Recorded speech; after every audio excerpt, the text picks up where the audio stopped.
en su segundo viaje misionero en respuesta a la visión que Dios le dio en Troya. Amén, gloria a Dios, aleluya. Pablo, obedeciendo a la voz de nuestro Señor Jesucristo, amén. Le he puesto este tema, la humildad y la unidad de nuestro Señor Jesucristo, amén, gloria a Dios. Sabiendo que la palabra de Dios dice que la misma palabra dice que tenemos que estar en un mismo sentir, amén, gloria a Dios. Y vaya conmigo a ir rápidamente, dice: haya pues entre vosotros este mismo sentir que hubo también en Cristo Jesús, el cual siendo en forma de Dios, no estimó el ser igual a Dios como cosa a qué aferrarse, amén, aleluya. Sabe, una de las cosas que Dios fue lo que tomó, fue un ejemplo, amén, gloria a Dios, para que nosotros en este tiempo, que nosotros vivimos como humanos en este tiempo, amén, es que Dios quería, hermano, que el pueblo entendiera cuál era el mensaje que nuestro Señor Jesucristo vino a anunciar a esta tierra, amén. Sabe que Él se despojó, a Él no le importó dejar nada allá en los cielos, amén, gloria a Dios, con tal de venir a salvar al perdido. Una de las cosas que Dios da a conocer en este pasaje que hemos leído, dice que Él se hizo un mismo sentir, amén, gloria a Dios, y con el propósito de seguir enseñando, seguir abriendo camino de lo que Dios había trazado en los pueblos, en los tiempos pasados. Sabe, una de las cosas de que me tiene inquieto, amén, gloria a Dios, que allá en el libro de Isaías, su capítulo número 45, amén, gloria a Dios, podemos leer allá, acompañe conmigo allá en el de Isaías 45, su capítulo 22, amén, gloria a Dios. Sabe, primero le voy a dar cómo Dios dejó esta profecía, cómo Dios le reveló esta profecía al pueblo de Israel, amén, gloria a Dios. Cómo fue que esta profecía vino cobrando vida a través de todo lo que venía pasando, todo el suceso de que nuestro Señor Jesucristo iba a venir a cumplir en esta tierra, amén, para que todos aquellos que aún no creían, para aquellos que lo despreciaban, para aquellos que estaban lejos de la presencia de Dios, pudieran sentir, pudieran experimentar por cuál motivo era que nuestro Señor Jesucristo vino a morir.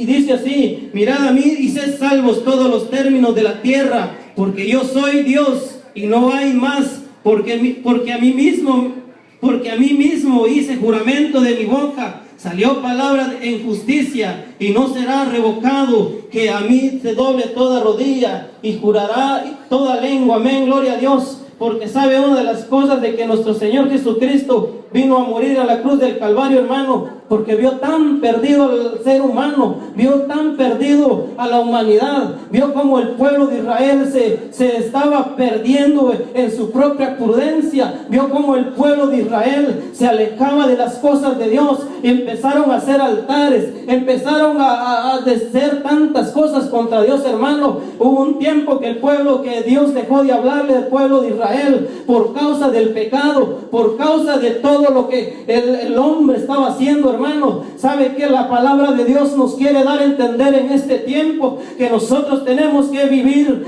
apegados hacia Dios, que nosotros tenemos que estar dentro del redil de Dios. Sabe, una de las cosas de que Dios nos ha enseñado, que tenemos que ser humildes, tenemos que ser unidos en un amor, así como nuestro Señor Jesucristo vino a morir en la cruz del Calvario, Él siendo el Hijo de Dios, Él siendo semejante a los hombres, Él siendo semejante a todo, hermano. No le importó dejar nada allá arriba. Lo único que Él quería era que la humanidad fuera salvo. ¿Sabe una de las cosas? El pecado entró por un hombre, el pecado vino por un hombre, pero también la salvación vino por un hombre. Y podemos ver como nuestro Señor Jesucristo viene a cumplir su promesa. Podemos ver cómo nuestro Señor Jesucristo viene a cumplir el pacto que había hecho con Abraham. Vino a recobrar lo que supuestamente estaba perdido. Vino a recobrar lo que el diablo ya tenía, hermanos, en sus manos. Pero sabe una de las cosas, de que el enemigo quedó avergonzado, amén, gloria a Dios.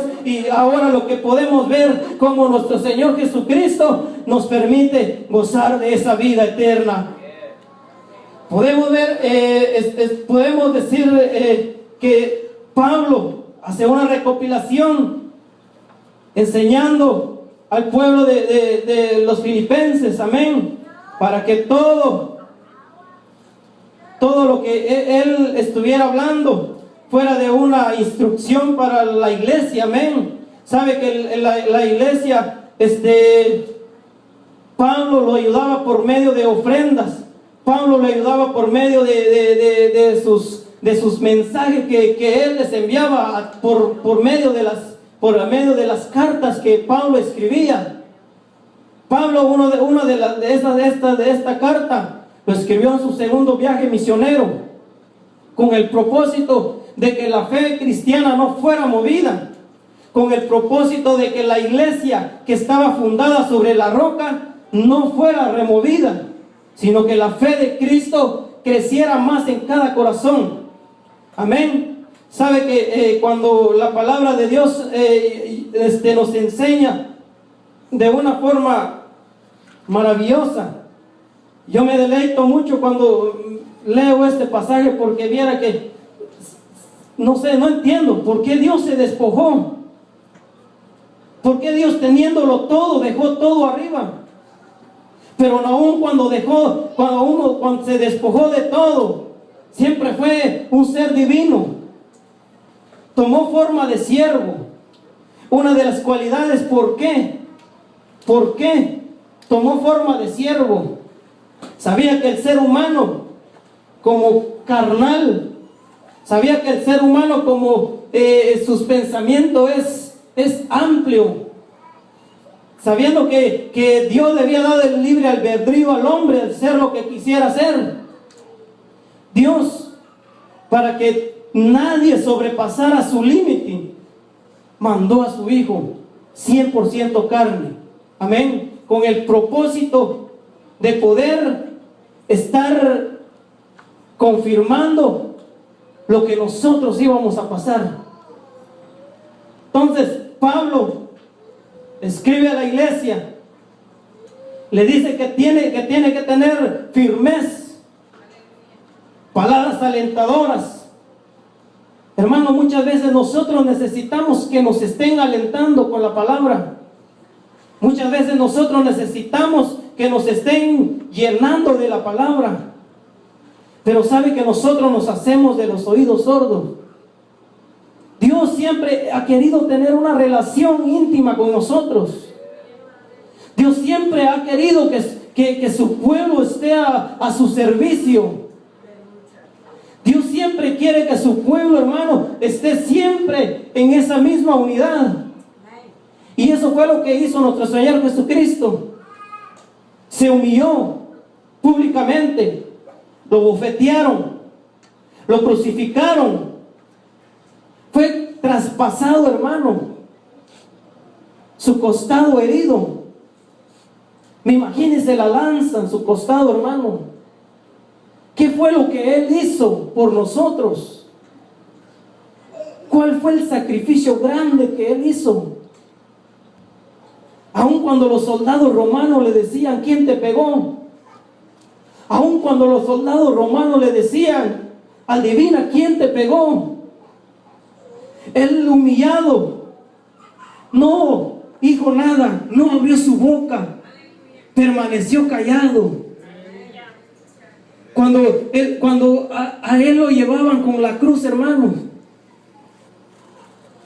¿qué podía él tener para llevar la cruz? ¿Quién era él para poder pagar sus pecados por nosotros? Estábamos muertos en nuestros delitos y pecados, dice la palabra. Estábamos que no valíamos nada. Estábamos prácticamente destituidos de todo, hermanos. Pero sabe que cuando la palabra de Dios viene a hablar a nuestra vida, nos abre la mente de que nosotros tenemos que ser como Cristo fue. ¿Y usted cree que podemos ser santos? ¿Usted cree que podemos alcanzar una perfección? ¿Sabe que si tenemos fe, practicamos la fe, pero a veces la fe lo mata la duda? pero tenemos una esperanza. Tenemos una esperanza porque nuestro Señor Jesucristo ya vino a pagar ese precio. Entonces, lo que nos queda a nosotros es humillarnos. Esta es la parte para nosotros. Nuestro Señor Jesucristo se entregó por completo. Fue azotado, fue vituperado, fue todo.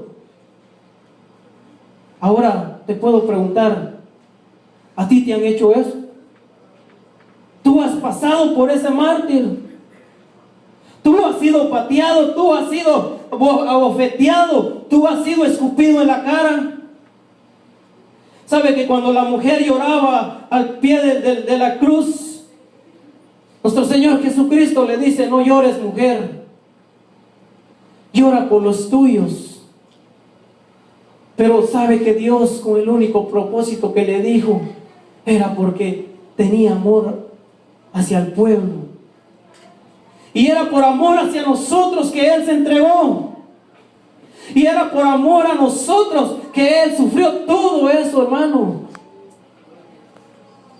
Aún nosotros no podemos, yo no puedo entender por qué Él dejó su trono para venir a esta tierra. Quiere decir que Él dejó su trono para venir a esta tierra. Quiere decir que nosotros, hermanos, cuando fuimos destituidos, realmente ya no teníamos esa esperanza de ser salvos. Cuando nosotros fuimos, cuando Adán pecó, fuimos por completamente aborrecidos. Por eso que el pueblo gentil era el único pueblo que creía que no iba a hacer nada. Roma, esos grandes imperios, eran ciudades importantes. Pero ¿sabe una de las cosas que tenemos en común que Dios no conoce? De rango. Dios no conoce de posición. Dios no conoce cuál nivel estás tú parado. Porque hay un nivel que está más grande al lado tuyo. Aunque en tu trabajo te digan: tú no puedes hacer esto. Aunque